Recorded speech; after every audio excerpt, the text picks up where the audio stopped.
This happened to me 15 years ago when I was 17. I've never managed to find any sort of explanation behind it. I live in Scotland and went for a run around a loop, which went from my village around a tarmac road around 4 miles, then back into the village. It passed through farms, woods, and a few remote houses on the route. It was mid-December, around 5 p.m., so it wasn't daylight, however, it wasn't dark.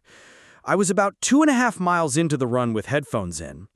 As I was running, there was a long old farm building to my right, a field behind a hedge on the left, then woods either side of the road about 200 meters beyond this. I saw a man walking towards me. He had his head down, a beanie hat on, a dull-looking jacket. He had a particular build, similar to one of my friends, Ross. He was just under 6 foot, broad shoulders, not fat, but built. As I got closer, he moved into the shadow of the farm building to my right, so I pulled my headphones out as it was strange. I slowed to a walk as I was around 10 meters away and found he was gone. The wall was sandstone, but there was an old doorway which was previously bricked up. There weren't any other doors. Once I thought I had seen a ghost, I had the option to run back to a house who I knew the person that lived there, or run through the road with woods either side. I quickly decided I couldn't go to someone's house as I'd look weird, so ran home via the woods. I told my mother about this when I got home. She said I must have hallucinated, etc., and didn't believe me. The next day, she was at work and told her workmates the story. At the end of the story, one of her coworkers pulled her aside to ask what the person looked like. She told him he was built like Ross, who was well known. I have worked as an ICU nurse for the last 9 years. To quote Ghostbusters, I have seen shit that will turn you pale white. I have had several encounter with, emanations as I call them, outside the hospital as well. For whatever reason, me, my brother, and dad are more sensitive, for lack of a better term. There are tons of nuts happenings, but I will list my top 5 highlights in the hospital setting that are paranormal, I think. Number 1. Newer nurse who is your typical sorority girl. Other nurses gave her crap and hazed her all the time. ICU nurses can be intense, but I like that. One day, a Caribbean man who wasn't a nice patient had pull a major line and bleeds to death because the nurse assumed he was messing with her as he had been that day.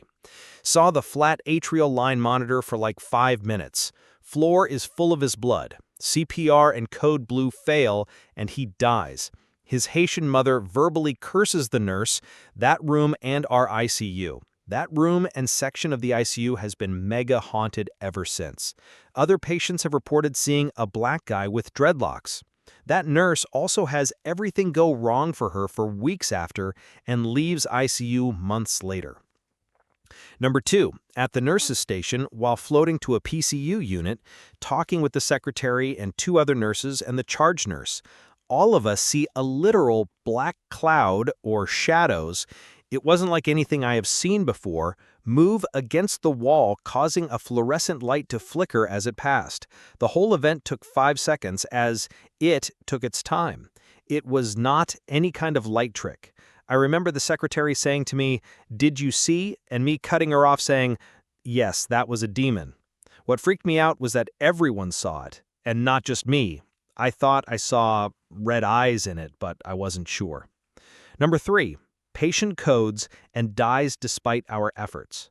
One of my coworkers says, "Wow, that sucked, but at least I will be going to the bar in 45 minutes and will be meeting my mom for drinks. I'm going to need one after this." She said when she got to her car, the passenger seatbelt alarm would not go off, and the feeling as she put it in her car felt off, as she said. When she met up with her mom for drinks and dinner, she said about halfway the off feeling was gone, and when she drove home, the passenger seatbelt alarm was not on, and has never given her issues since. I like to think that poor patient just wanted one more drink or to just experience that one more time before crossing. Number 4. Come into patient room with his daughter in the room. The daughter is very Christian, and I'm the spiritual ambassador for the ICU and the nurse. Daughter knows he is dying and he's on hospice. Daughter comes out of the room and grabs me with a distressed book. She points to her father and asks, "What is he looking at?"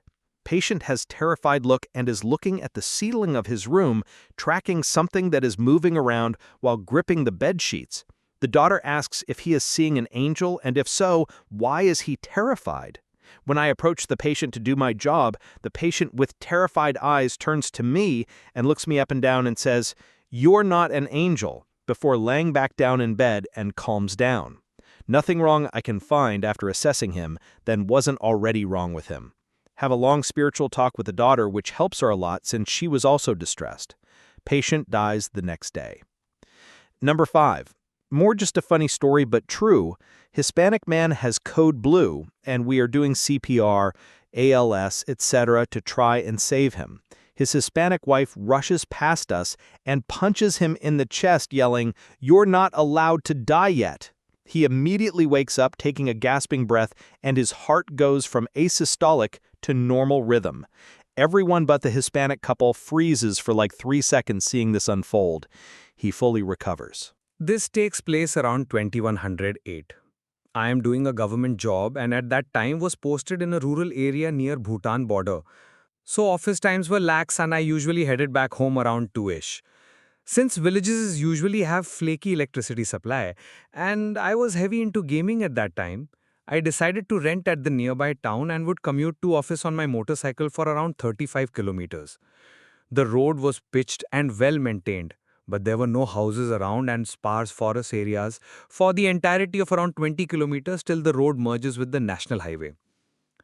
So coming to that eventful afternoon, I was riding back home at around 3 p.m. and I had covered around half the way. The roads were usually vacant with a rare car overtaking you or a man with his cattle. So your peripheral vision tends to be very active. And if you spot someone or something, you look. Here I see this lady in tribal garb walking on my side of the road. Around 30ish I would assume. When I overtake, I look in my rear mirror to see her face. Surprise, surprise, nobody there. I stop my bike. Big mistake.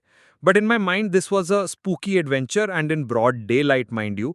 So rather than getting afraid, I decide to investigate. The area was mostly bamboo trees with no houses on either side, so it was not possible for her to get off the road and be somewhere. So after a few seconds of looking, I take a leak and head back home. The rest of the evening is spent playing games and eating dinner. Nothing unusual. I go to bed around 1 p.m. At around 3 p.m., I suddenly wake up with an intense feeling of dread. I open my eyes but cannot move my body. Sleep paralysis, I think. I have had similar attacks quite a few times before, so I know how to deal with it. I do not try to move my body, I just close my eyes and wait for it to end. Suddenly, I find myself being embraced from behind by cold hands. I can feel the coldness radiate through my body. Now I feel nervous. I have never seen apparitions or felt any presence in my previous sleep paralysis bouts. I nervously squeaked, "Who's there?" After a few seconds, I hear a female voice, not harsh but sweet and melodious. "You don't know me. What will you do with my name?" I am seriously a mess at this point. I croak out, "Please leave me alone." She says, "I am not leaving you. I will be with you forever." I manage a, "Why?" And the answer is, "Because you were looking for me." I don't know when I slept. The next day I came down with a high fever and decided to skip office. That day I was a wreck of nerves. I was afraid to sleep alone. I was alone in a new town and my parents were in a different end of the state, so asking them to come down was not a feasible question.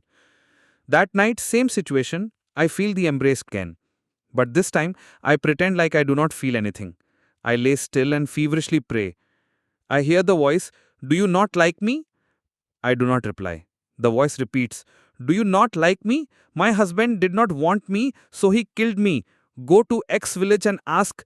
Said village is a small habitation around 15-20 homes and a tea or grocery shop nearly 3 kilometers from the place first mentioned. I will never leave you now. I don't know when I slept. The next morning, I get ready to go to office. Today, I need to get to the bottom of this mystery. I reach office and confide in my attendant. Let's call him Ram. He was a local of the place. So Ram and I eyed off to this place on my bike. We head for the tea shop and strike up a conversation with the owner. Chatty fellow. He tells Ram in their local language that the wife of a woodcutter who stayed there was found mysteriously dead by hanging a few days back.